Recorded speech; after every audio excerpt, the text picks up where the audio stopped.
Good evening, blessings out there, everybody. It's your man, Rod Hickman, Generational Wealth Builders, where poverty ends with us.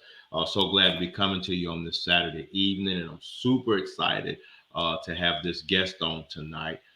We decided to do this. We wanted to do it a little earlier, but we were into some other stuff because we were getting settled into our new digs.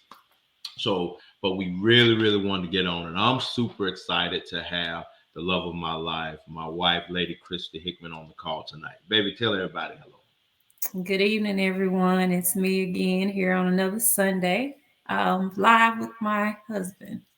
Y'all don't know what I have to do in order to get this woman on the call. Y'all really don't know. But we're so glad to have her on the call tonight. So wanted to talk tonight because um, as I was just thinking back, I did a little, I did a live earlier this week because right now we have just crossed our 2 year mark of actually being in a building. And as I told y'all the other night, the Lord has just been kind, and we've now expanded. We've enlarged our territory. And so not only did we just expand our office, but we're now also working with another tremendous powerhouse couple out of Memphis, Tennessee, Ed and Jamie Musgrove. So we're now growing our business exponentially. And it feels good. It's amazing. And I kind of want to talk a little bit tonight because, and I titled it Words Matter. I'll tell you the reason why I titled it Words Matter. Because I think at a point in time that we have to make sure that we speak life to ourselves. And a Mhm. lot of the times when we speak, we don't speak life to ourselves, we speak our situation, we speak our circumstance, we speak how we feel. And feelings change. I can tell you as an entrepreneur that I've had some days where it's like, yes, these clients are the best. And oh, I sure appreciate these folks. And I've had some days when I've been on the mountaintop, but I've also had some days where the mountain feels as if it's been on me. But the one thing that I can tell you is that I never ever spoke death to my business. And so words matter. And that's what I want to talk a little bit tonight because we're in the process. And September is Life Insurance Awareness Month. And I remember, and I don't know if you remember, Love, when we were in the process of uh didn't know what we want to do in the business, and just excited about being in business, excited about the opportunity. Everybody else was still like, no, the pandemic, and so there's no reason to be in a building, but we spoke life because we saw vision. So I'll stop. Baby, what do you got to say? I would say that it was definitely a faith move, stepping out into our own business, because with that, you have to understand, just like you were saying, with people saying, oh, it's a pandemic and all that. First of all, it's a need for what we were doing. But there is always going to be a negative side of everything, especially when your mindset change. I was talking to a young lady this evening. Soon as you start thinking different and want to move different, you're gonna have those negative comments. Like, again, why are we opening up a business when we're considered a small insurance agency? One, because we wouldn't make moves, first of all, without consulting the Lord. Two, there's a need for it, and three, we can afford it. So that's why we did what we did. But we also want to be able to show other individuals that, hey, you can do it too. And I think that a lot of times they have to see people doing something before they get up off their do nothing and do something. And so I feel like, it was a great move. At first I was, again, I'm always behind the scenes, like, okay, let's watch how this is going to work.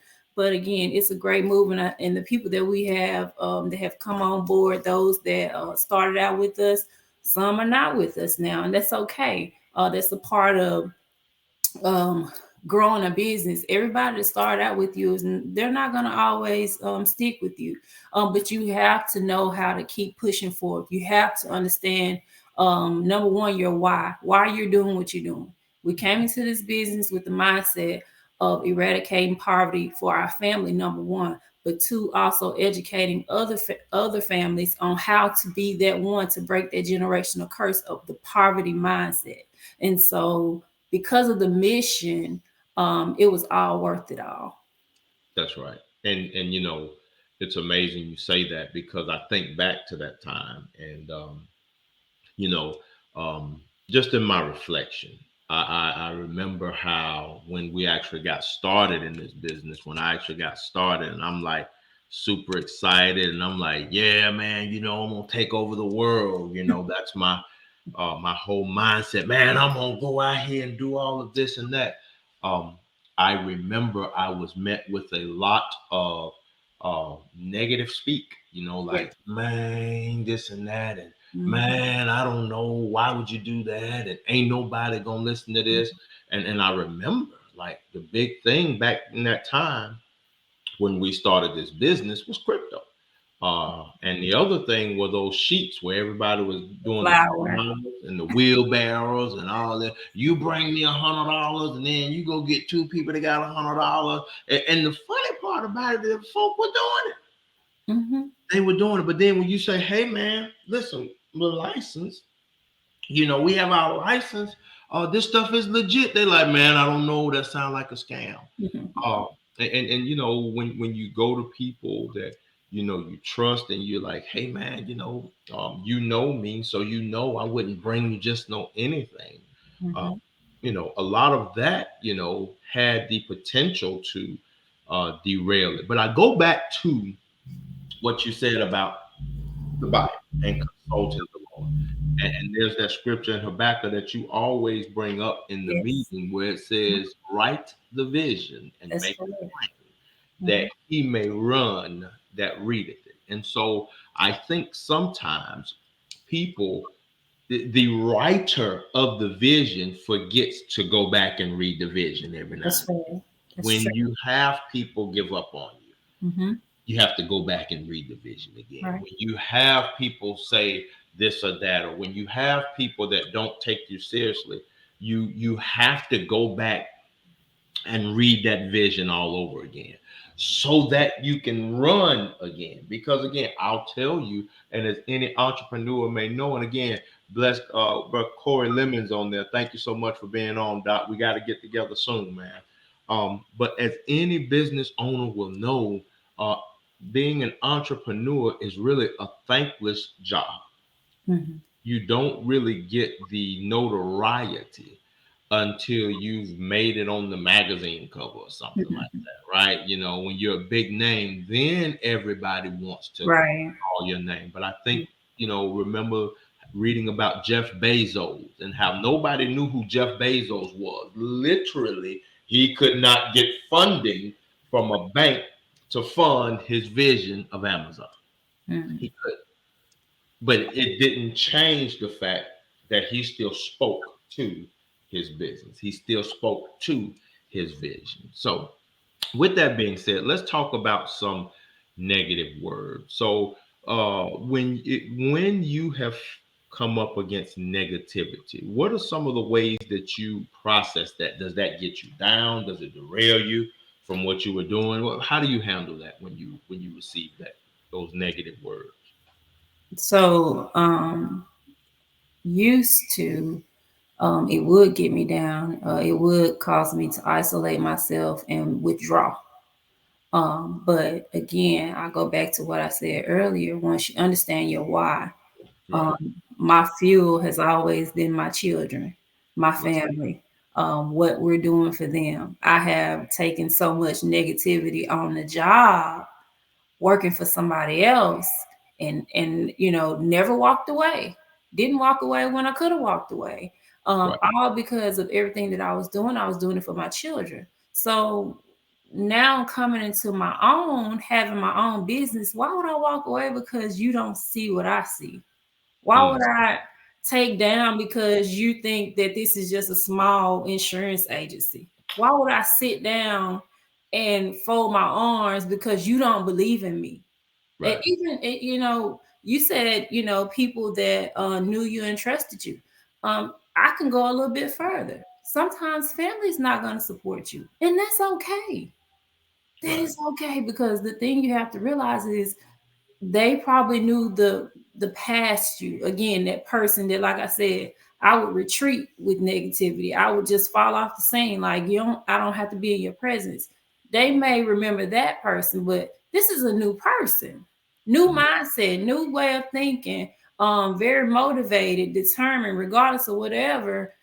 So now I see and do things a different, I'm seeing it through a different lens. Wow. And so I know that it's always been about for you and I, legacy. And Right. a lot of times when people don't understand legacy, because they feel like legacy is what you leave to your children, but it's not. It's the impact that you make That's right. on the people that God placed in your path while you're here. That's legacy, and that means something to me. That matters to me. Again, had a conversation the other night about just imparting it to other people that are not my children. Why? Because that's tied to my legacy. They're That's gonna right. remember Sister Kirsty Hickman, Pastor Hickman's wife, Khalila's mother. They're gonna remember just a little bit that I sold into their life, and so that means something to me. It took me a long time to get away from making people, allowing people to make me feel some kind of way, especially when they don't support you. That's right. A lot of people applaud you publicly, but they really don't. They don't support you because they don't believe in you. And Exactly. then two, again, I'm gonna speak, and this is gonna probably be one of those ouch moments for a lot of people. But I'm gonna speak to the mindset of our culture, our people as a whole. We got to do better. I can't say I don't want to go and eat um, Mr. Thomas's barbecue and I know it's banging because it's gonna make him a few bucks. That's right. Oh, he's building. Why That's wouldn't I go and support him? Why that's right. wouldn't I push him up? Why wouldn't I advertise him? He is an entrepreneur. Why Exactly right. wouldn't I support him? We got to get away from that mindset of not want to support one another and push one another up. You feel like because you know you come and I'm showing you how to eradicate poverty is going to take from no. I'm wanting to educate my people how we can do better. And so mindset is everything. That's the biggest part about what we do. If I would say, when people come in here and they hear what it is that we do and how they can change their children's lives, it's like an eye-opening experience. Had a That's conversation with a young lady today, and she was like, "I want more. that's right. I That's want more." Like when you hear somebody say, "I don't want to be a renter. I don't want to continue to live check to check." that's right. They didn't come in here that way. They That's came in with the renter's mindset. That means something to me. And so what we do is important, and I'm loving it. that's I'm right. loving it. That's amazing because you're right. And I hope that baby is watching this tonight because I'll tell you why I was impressed. Because she dove into it and she didn't want to leave. Yep. Because when you speak the words Hmm. that breathe life, that let people know that you don't have to be the same way you are. You don't have to be like what you see. Right. You can be the very best version of you, and we will help you get to that point. Like you say, I saw that magic in her eyes. I Hmm. saw that magic in her eyes, and I'm so super excited to see her win big. And when she wins big, again, you know, it's going to be that fulfillment. It's going to build that Hmm. legacy. And I often say this is that, you know, we've had great people in the past. Hmm. When we talk about great people, names come up like Dr. King, Hmm. Malcolm X, all of that, people like that, Abraham Lincoln, things like that. But who are the great people now? Right. People now are so afraid to support. They're so afraid to speak the truth Hmm. that it's paralyzed them from doing what's right. You brought up Brother Kelvin Thomas and Uptown Barbecue, and he will always have our support, no matter what. When we get ready to have little shindigs, he will always be our barbecue provider. And I'll tell you why. Because he speaks life. Well, look like I lost him. He speaks life. And the reason he speaks life is because he understands that when it comes to building, when it comes to vision, when it comes to doing the things that you need to do in order to succeed, he speaks life. I love what he always says. In any of his posts, it's always, as always, Hmm. enjoy, Hmm. right? Again, he's speaking that life. Why? Because that's tied to his customer service. Right. He wants you to understand that you invested in him. He gives you the best of himself. Hmm. That's why I really, really appreciate Brother Kelvin and the Uptown Barbecue family. And as you talk about legacy, now he's passing that on to his daughter. Yeah. And Yeah. his daughter, with her little self, is always just there. You know what I mean? But again, it's amazing to see Hmm. how she has now taken her father's vision, her father's dream, and she's running with it. And so that's tremendous. Now, I want to pivot real quick because you said something. Well, let me say this because for those of y'all that don't know, she's the sweet one. I'm the rotten one. Right? So she says the nice stuff. I say the stuff. Um, we've got to learn how to support those that support you.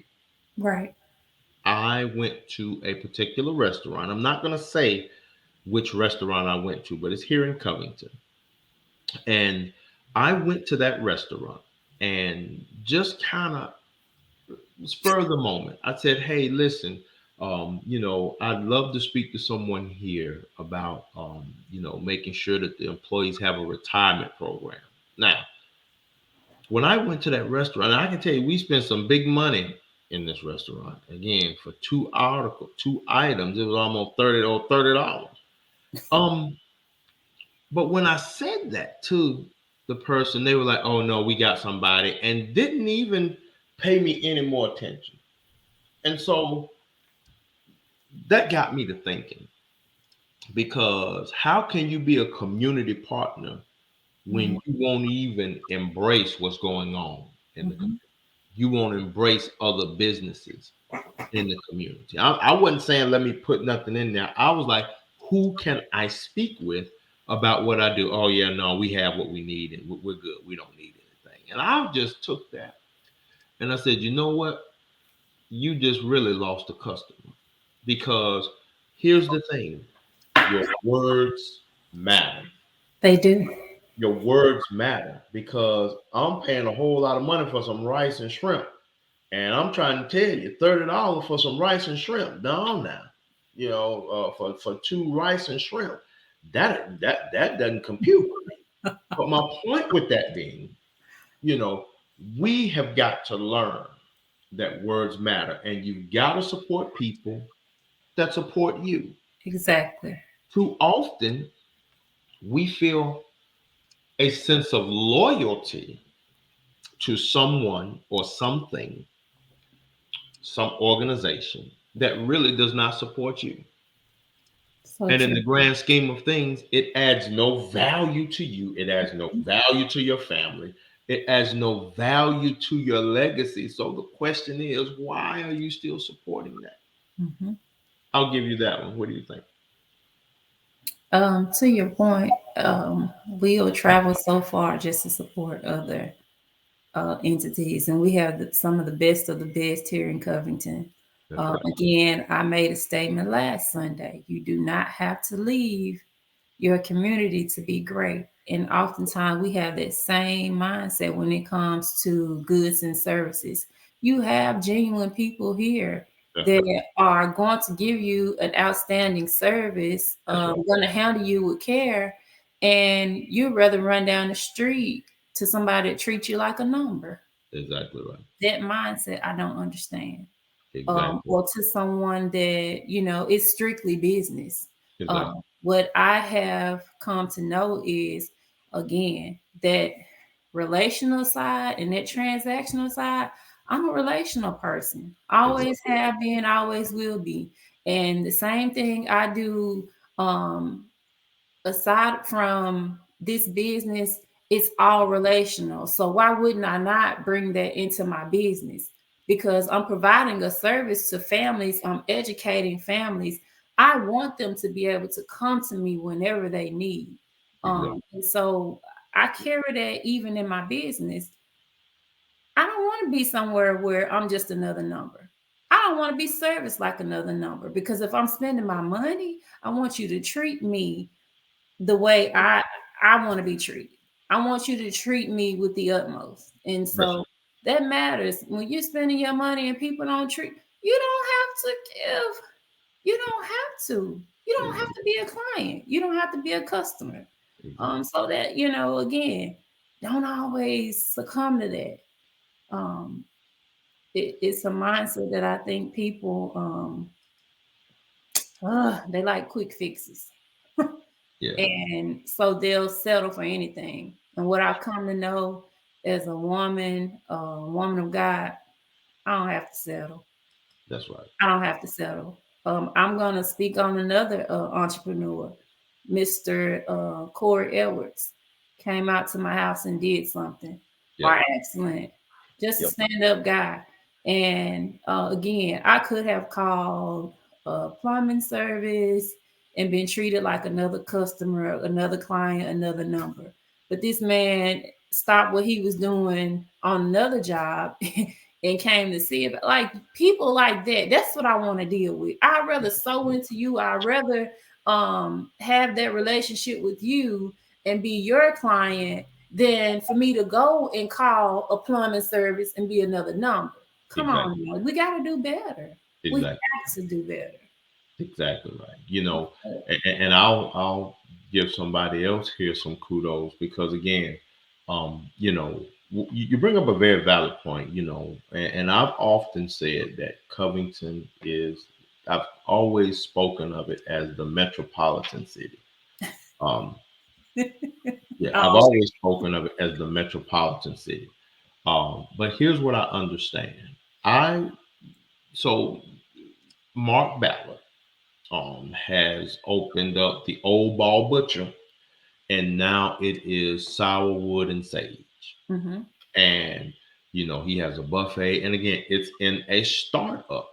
Yep, But here's the service is going through some challenges because again, you're dealing with people, that's and right. anytime you're dealing with people, Oh, yeah. right? But as a startup, everything is not the way Ball Butcher used to be. Again, Ball Butcher had years in the game, right? He had people, staff that had years in the game. Mhm. But what Mark does and does extremely well is Mark will come around and talk to Mhm. you. He'll He look does. in the eye, he'll have that Mhm. conversation with you, he'll Mhm. acknowledge you. Things of like that matter. And so Mhm. now I'm committed to helping Mark grow his business. Why? Mhm. Because one, with the gas prices, I don't want to drive to Memphis.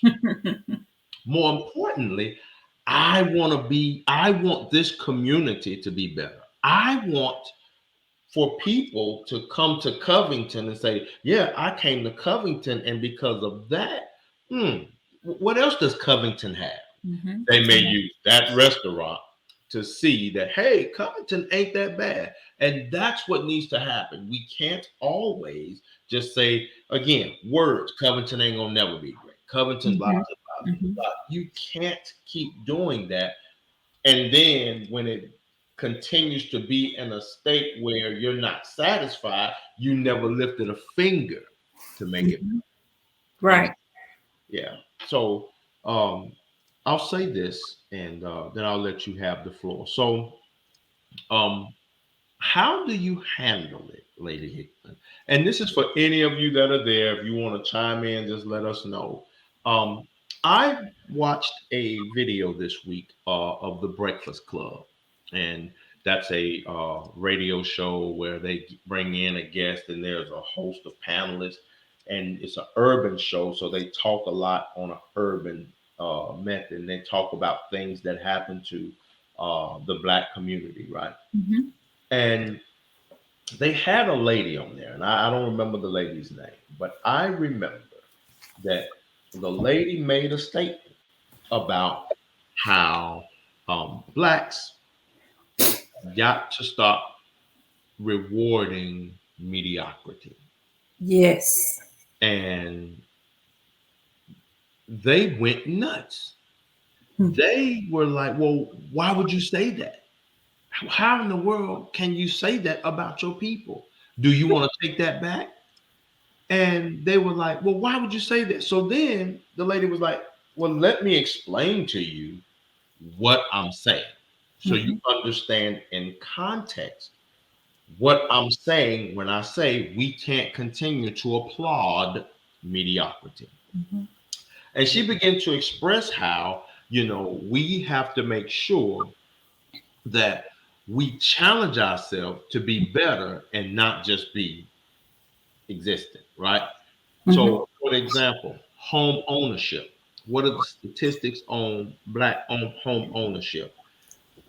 You know, things of this nature, right? She started laying off a litany of stuff. And Mm-hmm. we will applaud somebody that's like, well, hey, I just got on Section 8. And we'll applaud them for that. And they'll stay on Section 8 their entire life. Mm-hmm. But they got offended because she said that we can't applaud mediocrity. Mm. Wow. What do you think about that? And again, for anybody else out there, what do y'all think about that? Can we continue to applaud mediocrity, or do we need to raise the standards? And again, this is just not the black community. This is every Everybody. Mm-hmm. because everybody has room for growth. Nobody has the cat by the tail. In any ethnic group, there's always room for improvement. So, what do you think about that, love? It's a mindset thing for somebody to get offended when you say, I'm offended because you're saying we can't applaud mediocrity. That's just like telling your children to go to school because you're gonna go to jail if they don't. Mm-hmm. Again, my daughter, a student, if she bring me something less than that, we need to go back to the table and have a conversation, because that means she's not giving it her best. So basically what you're telling people to do is don't do no best. Like, don't do your best. Don't even try. That's right. Don't get up off your do nothing. Why? Who wants to be, again, I've talked to 2 babies this week. Again, I'm sowing seeds because I want to see people grow. I Right. want to see people in a different state. You do not have to be a product of what you were born into. That's basically what she's saying. Mm-hmm. You may have been born into the Section 8 program or out of the projects, but you don't have to keep that mindset up.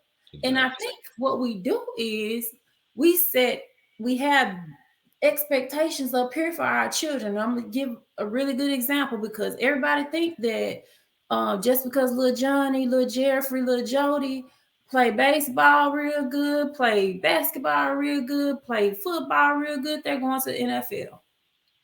That's right.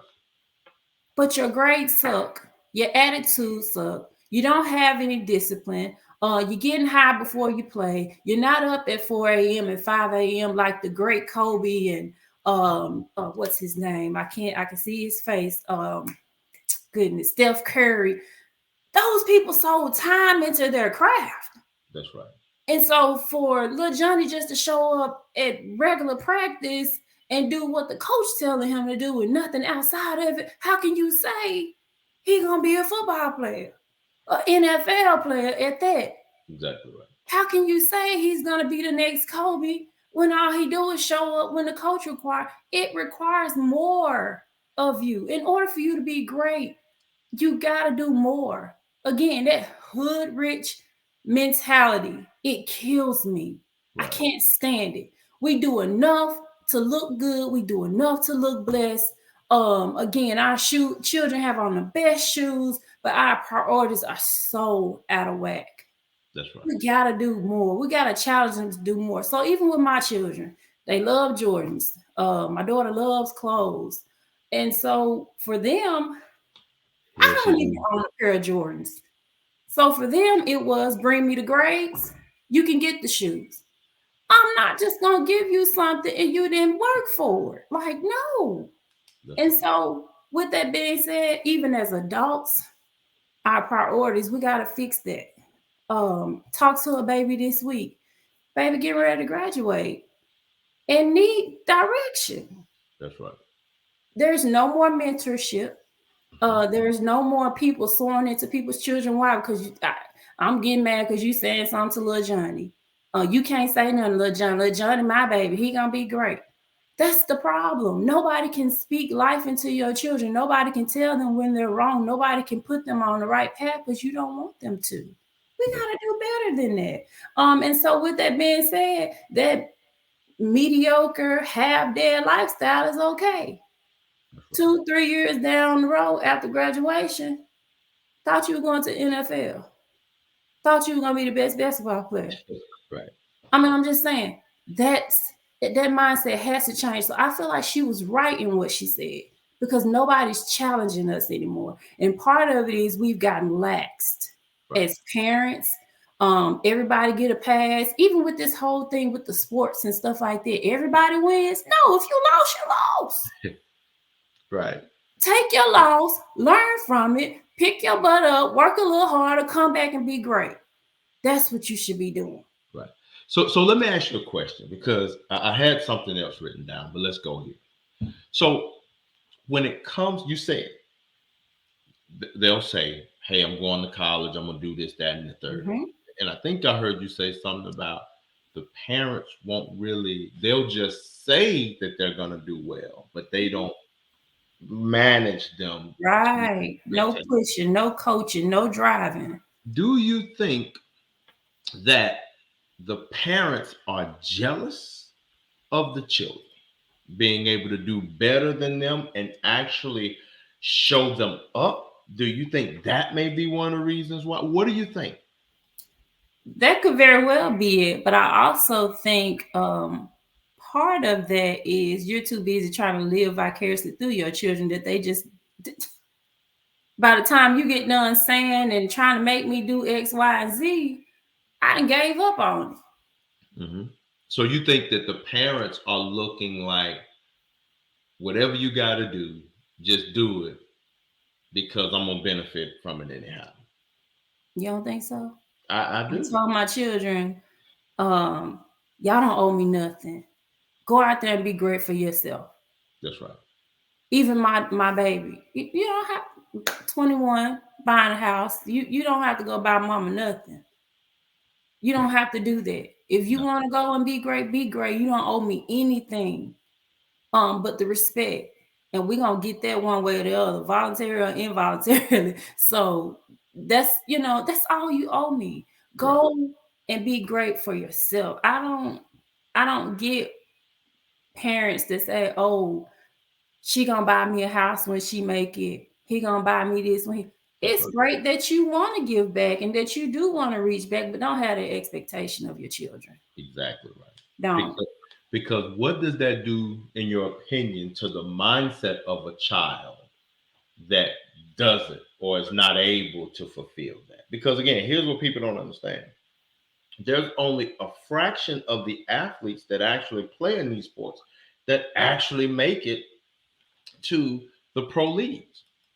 So how many other thousands or millions of children that are out there playing basketball, wanting to be this, wanting to be that, that don't make it? What does that do for that child, in your opinion?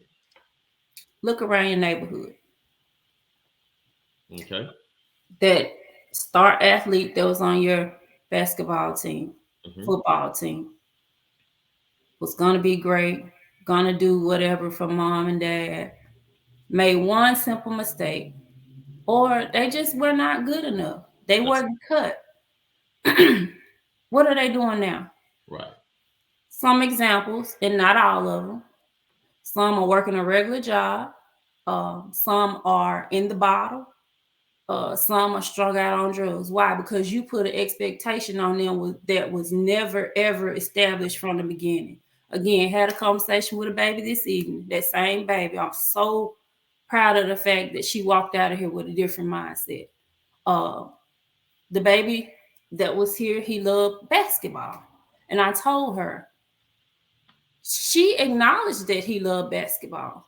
But Mm-hmm. if he don't start right now, if you don't start coaching him right now, he'll just love basketball. He won't be what you think he's gonna be. And that's a truth. A lot of times people don't like to hear truth, but I had to tell her that so that again, mindset. She would already know if I don't coach him now, he's what, one, two? If I don't start coaching him now, he's only gonna be somebody that love basketball. That's it. That's right. I speak to it all the time. My daughter plays basketball. She's not trying to be WNBA. I'm not finna sit up here and lie to you and tell you she's gonna be WNBA. Now, if she do, that's great. But I can tell you because I know what I see at home.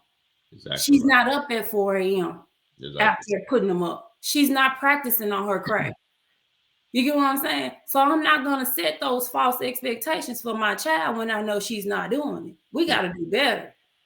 We got to be real with our children and real with ourselves. I know that's not even what we on this call about, but Well, it goes like that. Well, I think what you're saying is right. I remember, and I know you remember that time because I told you about it, and I came home and I got a little mad. Matter of fact, I got a lot mad about it. But I was doing a mentoring program with some ball kids, and I remember I went in there, and the very first time, I asked them, I'm like, all right, um, where are my juniors at? Where are my freshmen at? You know, when I got to the seniors, where my seniors at? They start raising their hands. Say, all right, which y'all going to college? Who all y'all think y'all going to college to play ball? Just about every one of them raised their hand. I said, all right, who has a GPA of 4.0 or higher? Nobody raised their hand. wow, 3.5 to 3.9. wow, A couple of them raised their hand. 3 to 3.49. A couple more raised their hand. 2.5 to 3.0. That's where the majority of them raised their hand. And then I asked them this question. And Jocelyn, I see your post, and good to see you on here tonight. I asked them this question. I said, let me give you a scenario. So you have $150,000. Who would you give it to? Would you give it to a student that's a good ball player that has a 3.5 or better, or a good ball player that has a 2.5 to 3.0? Which one would you give it to? And I said that with the intention not of kicking them down, mm-hmm. but helping them understand that your ability to invest in yourself, like you say, Kobe Bryant with that Mamba mentality, it is a phenom that I hope to embody in this business. But if you don't embrace that, if you can't speak to yourself and say, self, like Kobe Bryant said, and I say this all the time, he did not negotiate with himself. Right, He said, if I'm gonna do 1,000 shots a day, I'm gonna do 1,000 shots a day every day. I'm gonna do it. And mm-hmm. did not waver from that. Too often, we'll say we're gonna do 1,000 shots a day, but we only Mm-hmm. do 100. Right, Well, my ankle hurt, my pinky finger swollen, mm-hmm. this, Mm-hmm. that. I say that to say to kind of back into what you were saying earlier. Parents will put expectations on their children. And like Jocelyn said, as you can see on the screen here, Mm-hmm. that children will base their success on Yes, their ability to materialistically please their parents. And that is dead wrong. it is. That's dead wrong. So here we go again. And this is kind of where we were going a little earlier. So, how is it that you, the parent, put this expectation on this baby, but you yourself didn't do the same thing. Mm. You yourself were lazy. You yourself were always on Facebook scrolling, Mm. text in the middle of something, but you want your baby to go out here and be great. Most children duplicate what they see. That's right. They That's right. emulate what they see. Most time, it's not 100% across the board, but most children will emulate what they see. If they see a family that is driven, determined, and things of that nature, that's what they're going to mimic. If they see a family that's lazy and, anytime you say something to them, they're offended and they take on that victimhood mentality because, as you say, it's a mindset. Mm-hmm. That's like, and I know folk probably finna log off when I say this, but why do we let the N word derail us? Mm. Why do you let, because somebody white uses the N word, that makes you now want to go and do something stupid? Oh, I'm gonna hit him in the mouth. This, that. You cannot allow those words that don't matter to derail you from success. Mm-hmm. Because what will happen is then you're gonna find yourself being a victim. Yeah. So somebody at work they say something. Now all of a sudden you respond because they got a reaction out of you. Mm-hmm. The Mm-hmm. company deals with you. They fire you, you in jail, whatever the case may be. Mm-hmm. Now, what's your excuse? Well, the man used the N word, and that I had to do this. That did you though? Did you? Or could it really be that you did that to give you an excuse to not really succeed, Wow. to not really be in the game? You'd rather take the low road Mm-hmm. instead of fighting to be on Front Street. What do you think? I believe people truly love being victims. So it's funny you said that because again, we were talking about what we're doing, and again, I'm an entrepreneur, and I still work a day job, but I again have been on a job where um, I was referred to as the help, or I'm a helper, and I could have taken that personally, but I know my purpose. That's right. I knew my purpose in the lives of my children. And I knew that I couldn't fail because what they saw is what they were going to duplicate. That's right. If every time somebody said something negative to my son, he walked away, or to my daughter, she walked away, they would do the same thing they saw mama do. And so again, you have to be mindful of your reaction to what people do and say. Is it your identity? Is There we that who you are? That's go. not who I am, so I don't have to answer to it, nor do I have to respond. Exactly right. And so again, you saying words have power. Again, words do have power, but how you let negative words affect you is, to me, that counts more than anything. That's right. That's more important than anything, because nobody said that the world was going to be loving and kind. The That's right. moment you turn 18, the moment you step foot out of your mom and dad's house, that's another area that we fail in our children, because Lord knows we love them to death. We do. But we just not telling them the truth that the world gonna chew you up and spit you out. And so when they get out there in their real world, y'all, they crumble because we're Exactly. not preparing them. Um, but again, we gotta change that way of thinking. Exactly. Um, that mentorship, that ability to coach our young folk. Again, even if they're not yours and they're close to you, please sow into these babies. That's right. Ignorance is killing them. That's right. And That's so, just a brief second, if you're out here and you're an entrepreneur, please drop in the comments the name of your business and where you're from. Because again, we're entrepreneurs and we love to support people.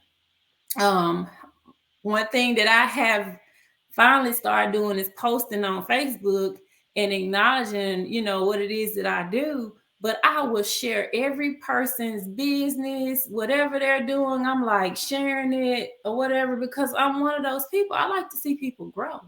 What I've learned is what I do and what you do, whether it's the same thing or not, it's always enough room at the table.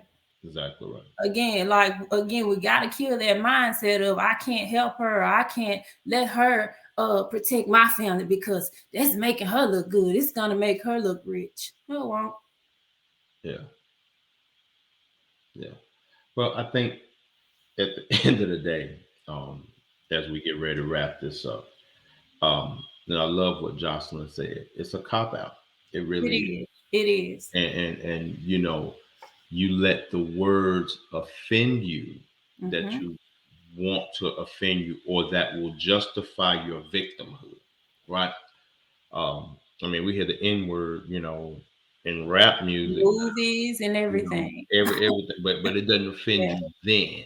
It only offends you um, when it gives you the opportunity to be the victim. Now, again, I won't say that it doesn't hurt, but here's the thing that I've come to understand: most times, when there is a derogative term that comes out, it doesn't come out from people that are on a higher plane than you. They're normally below you, Mm-hmm. shouting up. Yep. Yep. And so the question has to be asked: why is it that a negative word can take you out? I don't want to do this no. I don't want to do that. So on, so on, so on, so on, so on, so on. A negative word. Mm-hmm. But if somebody gives you a positive word, it's Mm-hmm. almost like they got to put that on air supply. They got to keep pumping you. Oh no, you great, you wonderful, you this, that. One negative word is just a word. Mm-hmm. It's one word. One word. But you got, hell no, you're wonderful, you're beautiful. I love the skin you're in. You got to do all this pumping and priming, and it still really don't even work. Because then somebody else come and say something that's negative that really has nothing to do with you, and there you go again. It sounds like even with that, that's a person that struggles with their own identity. You don't know who you are. Exactly right. So everything affects you. Exactly You don't understand your purpose. So right. everything affects you. Exactly. And so with that being said, you're gonna be that up and down. But I'm not trying to be that person. I know who I am. I That's know right. what God has called me to do. And I'm not taking you out of church, but I know He has called me for a purpose. Exactly right. And my goal is to walk in it until I close my eyes. Exactly. I think, and that's where, again, I think this is number two where we're trying to close. We gotta set it off. I think, well, I'm just glad to have you on the call, love. I think um, one of the things I appreciate in this business, and we have one of our agents on here tonight, Lady Latanya Kennedy. Mhm. Um, and one of the things that I love the most about this business is that we're just not in the business of selling life insurance. We're not. Mhm. We're in the people helping people business. Mhm. And sometimes helping people means you have to help them understand that they're really a savage. People have been beat down in life. People have been told mean things. People have been told these things. People have had um, places where they were not fully supported or where they tried something once before and it didn't go the way they wanted it to go. And people said whatever. That has happened. Mhm. But the one thing I appreciate about this business and our team and our organization is that we don't care about your past. Yep. What we care about is what you're willing to do right now. Mhm. Are you willing to bet on you? Are you willing to speak over your life?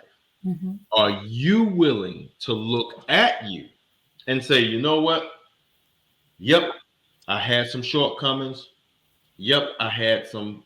Yep, I probably shouldn't have made those decisions. Mhm. However, that was the former me. The real me has yet to come forward. and I'm willing to invest in me Mhm. in order to get the best me that there is. And if the answer to that is yes, then you have to understand that you can't go back to the people that allowed you to be the mediocre version of you. Mhm. You've got to get with people that are going to challenge you and hold you accountable for growing higher. Their voice has got to ring louder and clearer than anybody else. So Mhm. let me take it to church real quick. I'm reminded, I was about to. yeah, I'm reminded of Eli, the prophet. And the Bible said that because he didn't manage the way his sons took care of the house of God, they did any and everything they wanted to. Mhm. That the Lord said, I ain't even talking to these folks no more. And so there was no word from the Lord in those days, right? The word of the Lord, the Bible said, was precious. But here we go. But then the Lord heard the cry of a little woman by the name of Hannah. And Hannah had Samuel. And the Lord blessed Samuel. And the Lord would ultimately speak through to Samuel. And so the Bible says that there Samuel was, um, and he was laying down, and he heard the voice of the Lord call him. Mhm. He got up and went to Eli, like, "Hey, bro, what you need? Need some water or something?" He was like, "I didn't call you. Go and lay back down." He's like, "No, I heard you calling me." So the long story short is the Lord would do that a couple more times, and He told him that, "Look, this is the Lord Mhm. speaking to you, boy."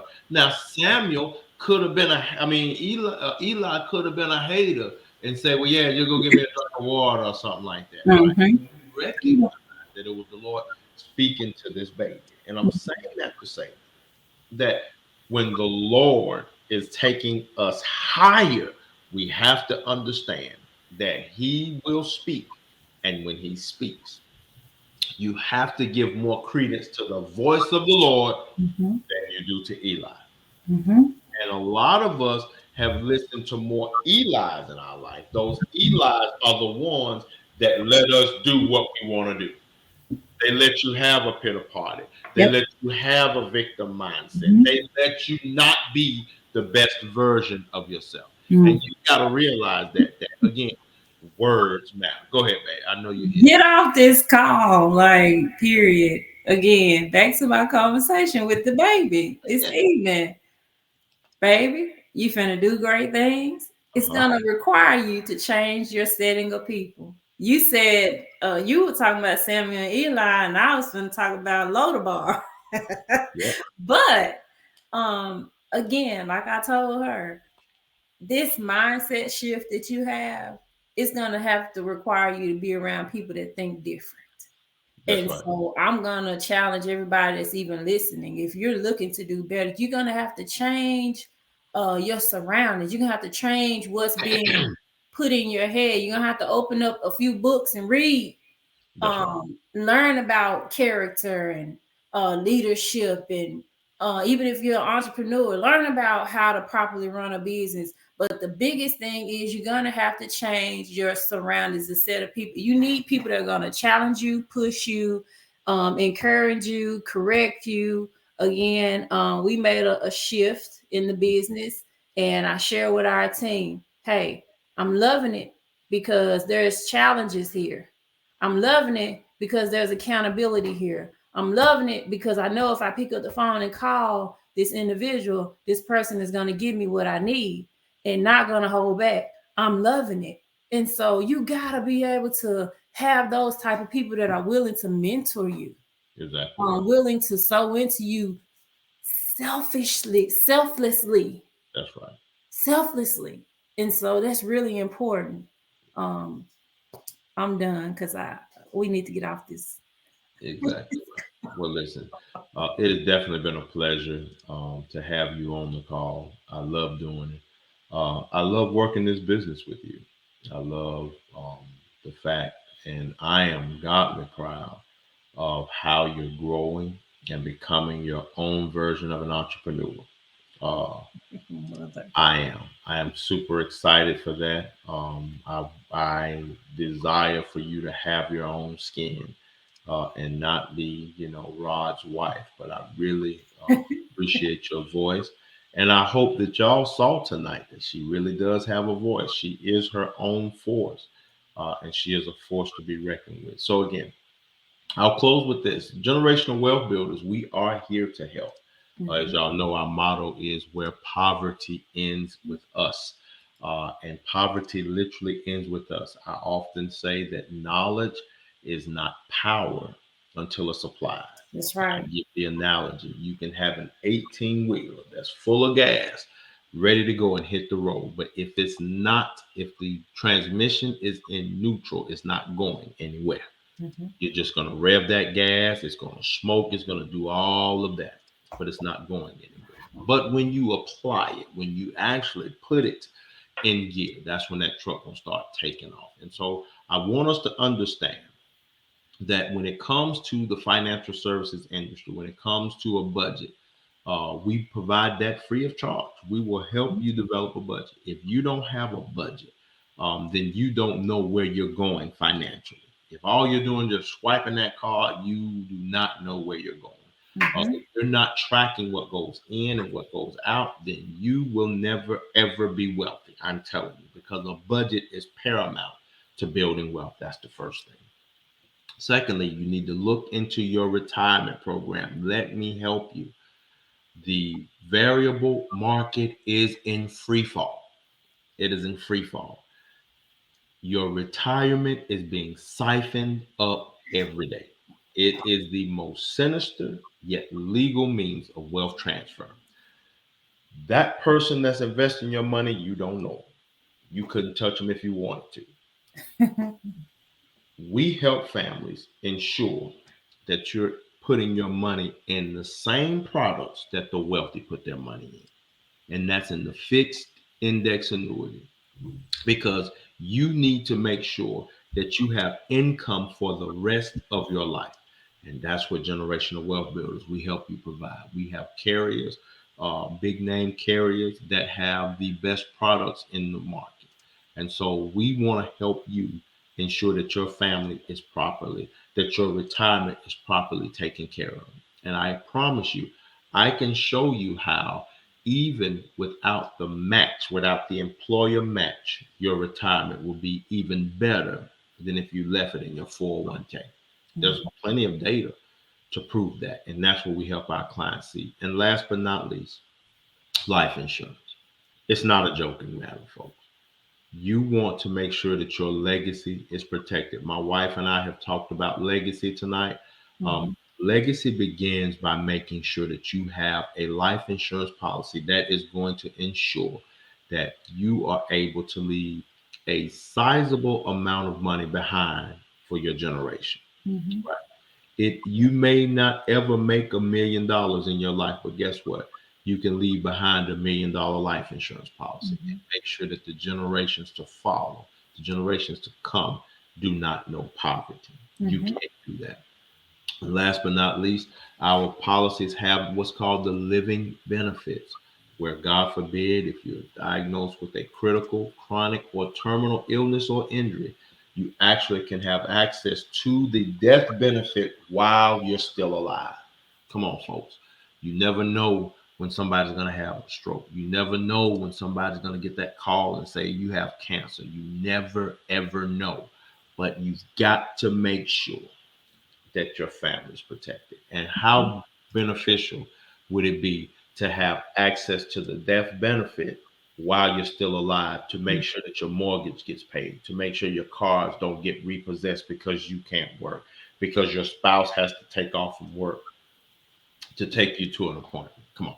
These are the things that we talk about when we sit down with our clients. So we're hopeful that you will go to our website, generational wealth building with rodhickman.com. You can book your appointment there. This medium that you're watching this video on, you can inbox me from there and we will set up your appointment. And again, the appointment is free, whether you're here locally in the metropolitan city of Covington or the Tipton County or Memphis area, or if you're around this great nation of ours, we will help you. All right, listen, we've hit an hour. It's time to go. We love you so much. We appreciate you. Thank you for all that you've done. Thank you for how you've allowed us to actually be in business, to all of our clients, to every one of you that has given us the opportunity to serve you. We are grateful to you. We're so thankful that you entrusted us to help you with your financial needs. We love you so much. Y'all have a good night. God bless. Good night.